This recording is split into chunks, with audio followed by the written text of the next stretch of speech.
think I was afraid that if I didn't keep her, I'd always be alone. I hung on to the thought that my baby would be my family. Someone who'd never leave me. And that no matter how hard things got in life,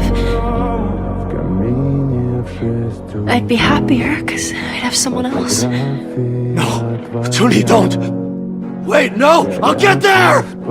You'll make it through, Jun-hee! Please don't come, just stay there! If you don't survive, my baby will die too! You said the most important thing was saving my little girl. That's what I'm trying to do right now. Watch over her.